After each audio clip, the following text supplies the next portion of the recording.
Hi everyone, and welcome back to my channel, Film Scene. This week I'll be reviewing my third installment from the October film series, and I'll be reviewing Ouiji, which is directed by Mike Flanagan, and it came out this past Friday. And it was a prequel to the 2014 version of the same name, except this one is called The Origin of Evil. So this film follows a family of three, so we have the mother and her two daughters, and they do kind of like a neighborhood scam. So they have seances in which they do some parlor tricks and trick people into thinking that they're talking to their loved ones who have passed on, and then they decide to get the Ouija board game in order to, you know, bump it up a bit and to make it more theatrical and just to draw people in more, essentially. So that's the premise of the film. And this is the main reason why I wanted to go see it, because I like the idea of having a single mom, and especially having two kids in the film, because I feel like most horror films, they just focus on one child in particular. So I liked the element of it as well. And so that's why I went to go see it initially. And I liked, as I said, the two kids, and I also liked the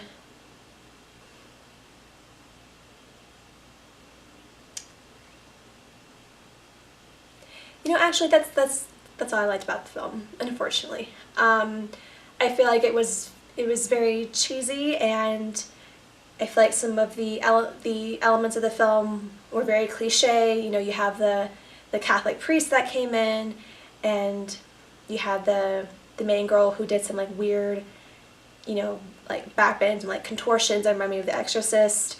And then you have the teenage daughter who's boy crazed and, you know, brings her up to her room when she's not supposed to, and she sneaks out. You have the demon. So there's just a lot of cliches in this film, which became very apparent very quickly, and which kind of made the film more boring for me. And the music was okay. There were some building, and there were some times when I jumped, and, you know, so the music was okay. But overall, I just feel like the film wasn't very creative in terms of its plot or for its camera work. There were some transitions that were, you know, reminding me of like some like iMovie stuff, which is what I use, so I know how cheesy it can get. They had like some of the crossfades, and it just wasn't very good quality filmmaking. Now, all that being said, it is PG-13, so I'm trying to keep that in mind as I'm talking about it, but there are some PG-13 films that are better than this, I would say. So, unfortunately, I would not recommend people to go see this unless, you know, you're of the younger variety, I guess, and you get scared easily, like me. You know, there are some scenes that I looked back on when I was going to bed, and, you know, I was just thinking about it, and it was scared to fall asleep kind of thing. But I'm a big scaredy cat in general, so I'm not sure if that's really saying much. But yeah, that is my very short review, unfortunately. I'm sorry it's not longer. I really just didn't like it, so there's not a lot for me to talk about. But I liked the ending. The ending was really good. I won't say, you know, what happened, but I feel like it left room for another film, which might be better, you know, potentially.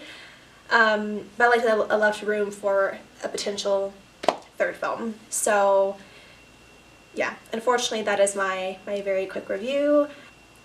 Yeah, so that's that, I guess.